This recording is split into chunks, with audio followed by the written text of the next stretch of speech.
about transitions. Well, we're about to hit a transition. We'll see. And Transition, hope it's not a transition to end all transitions.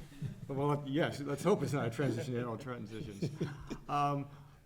But how do we make it a really good, positive transition that is effective and gets us the kind of foreign policy we need? Your top three things that the next president, he or she, as the case may be, we don't know who yet, but what are the top three things the next president should be thinking about as he or she chooses a national security advisor and works with that advisor to set up the process? Because my sense is, yes, the national security advisor is going to be key to making that process work, but the president also is central, because I think we've heard a few people say, we got a presidential system, ultimately it's all about the president. So what are your top three things the next president should keep in mind as he or she selects a new advisor and establishes a revamped or new NSC process that helps get us right? You want to take that? I'd be glad to start.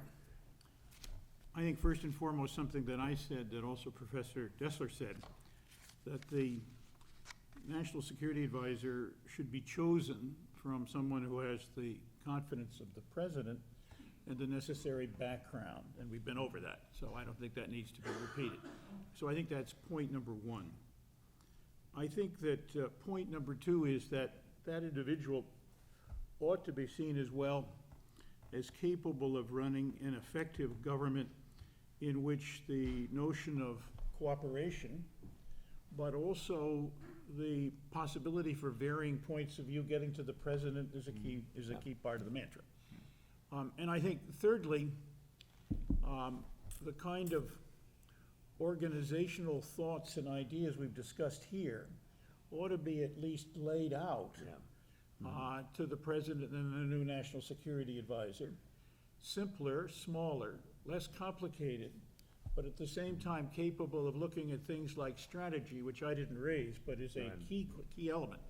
We happen to have basically a challenge on strategy. And Brent himself said that he'd been challenged about thinking about strategy.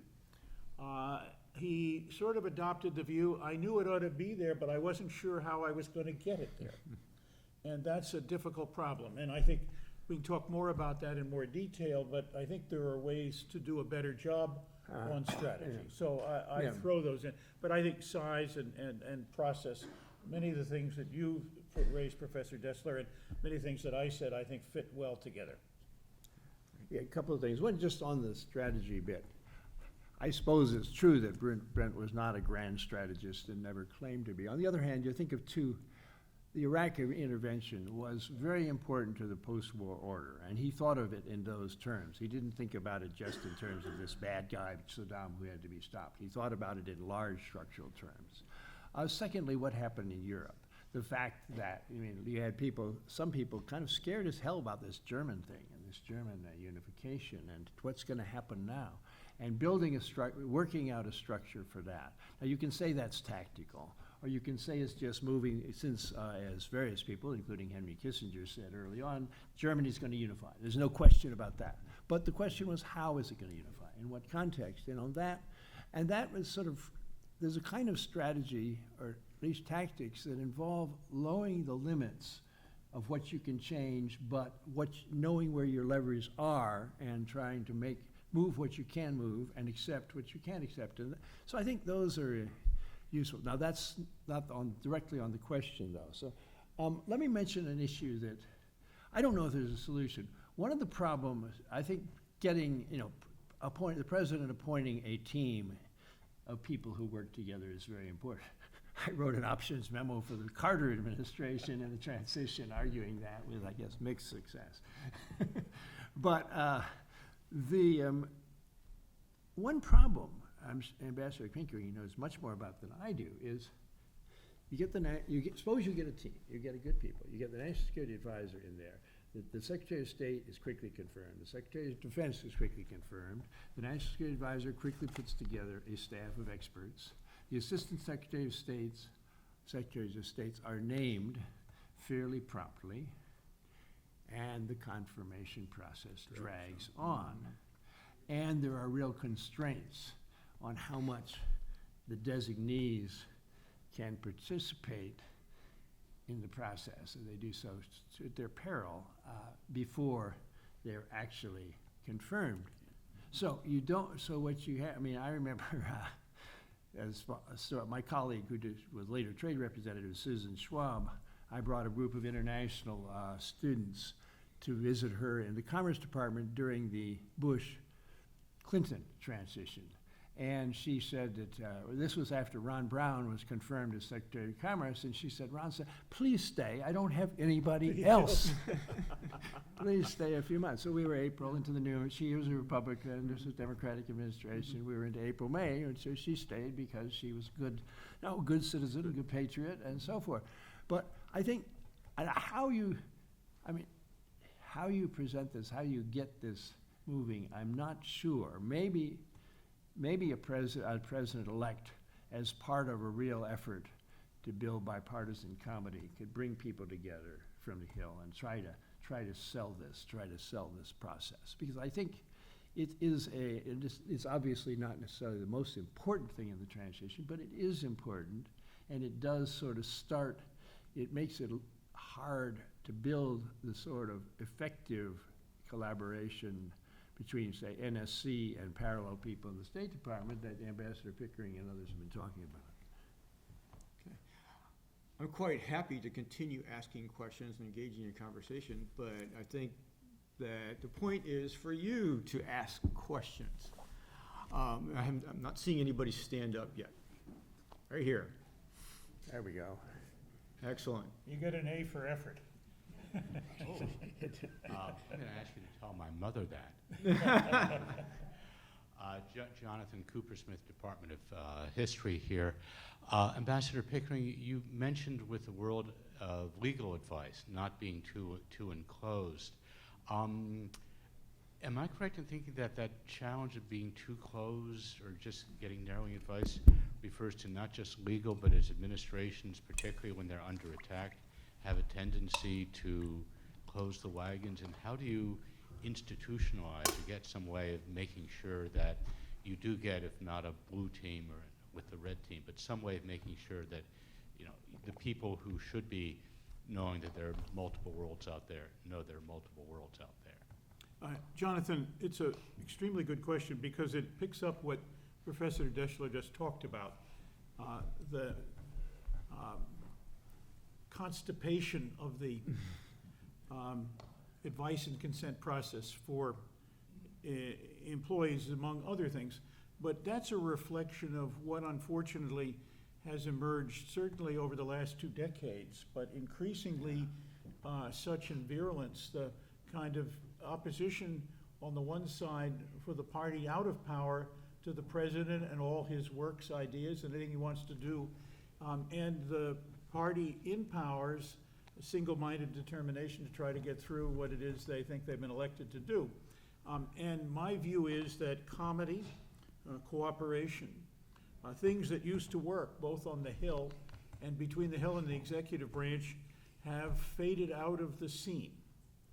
Some of this, in my view, is a question of more dominance of ideological imperatives over rational views, more dominance of it's in the more narrow interest of the party, but the national interest is a secondary consideration, unfortunately.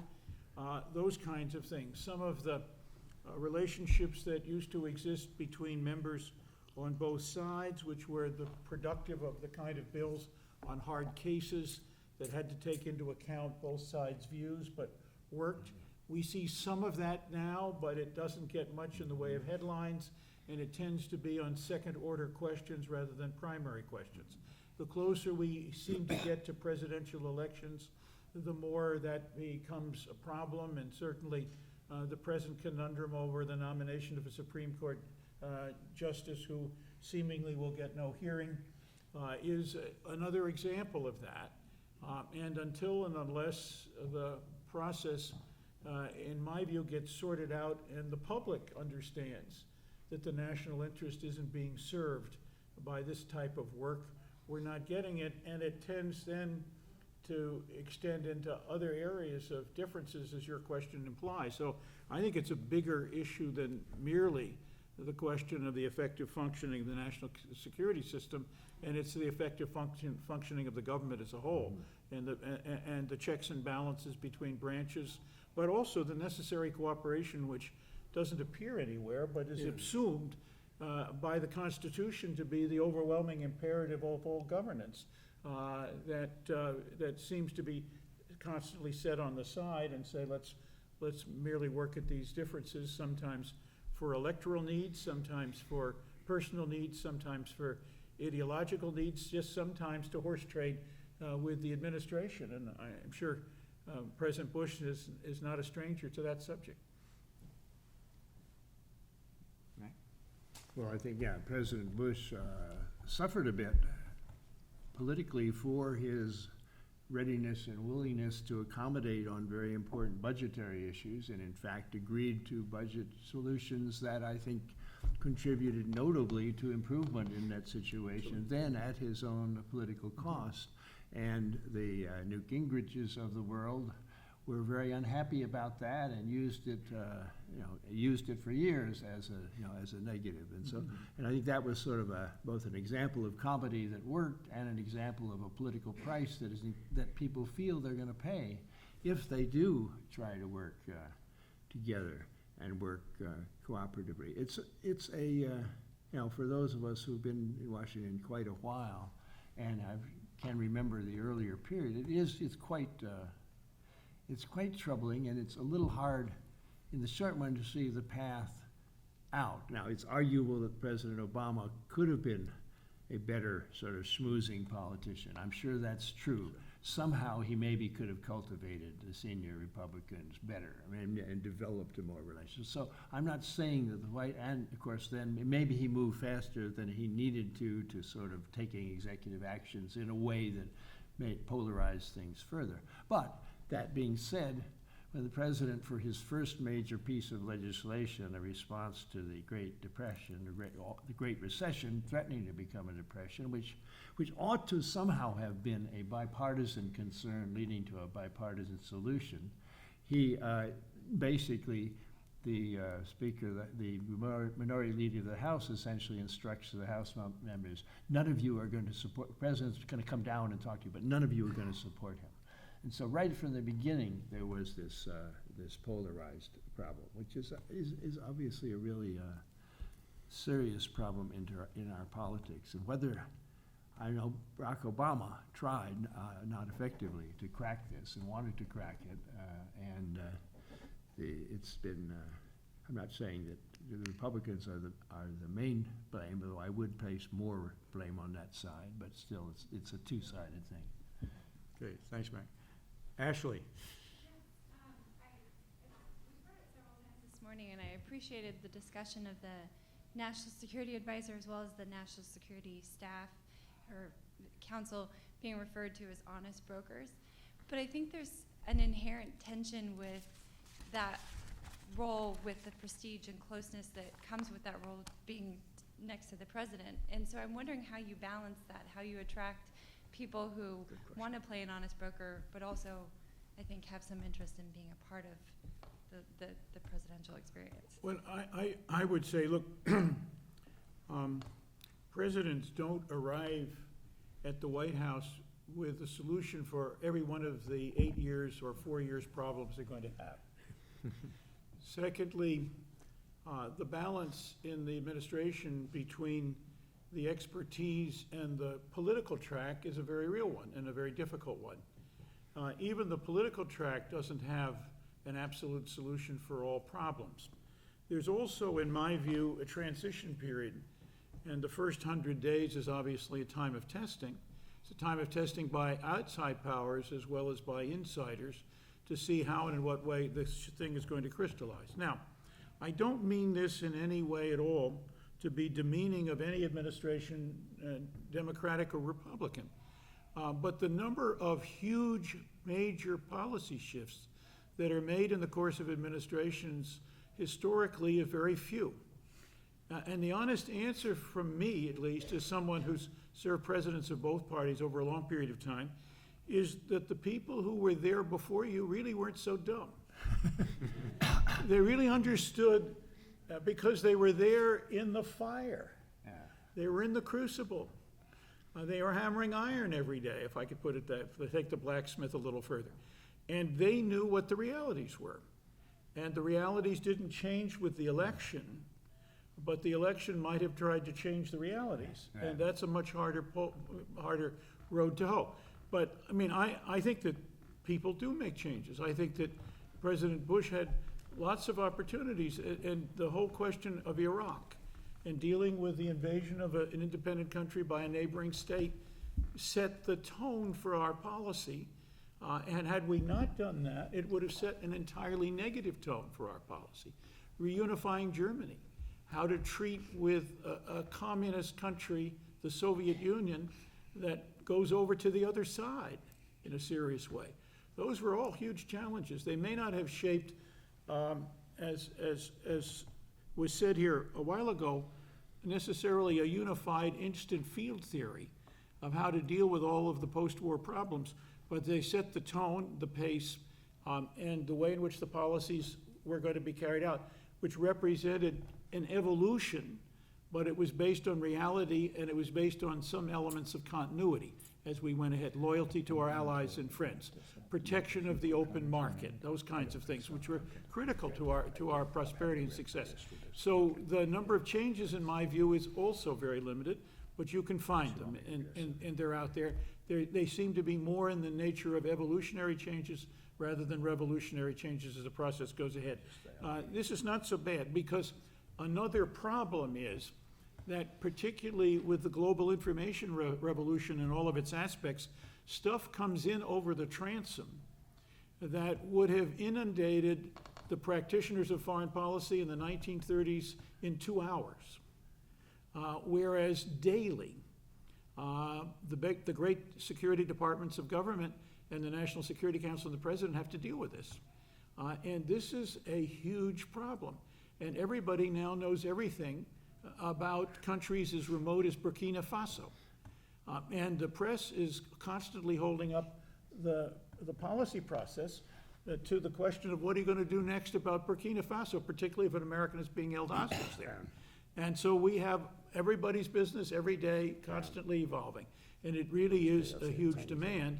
And so it is, from the point of view of transitions and things of that sort, extremely important to to understand what's gone before, to have the right expertise, to know something about the continuity so you don't stumble into the pitfalls that the other guys fell into but now know how to avoid.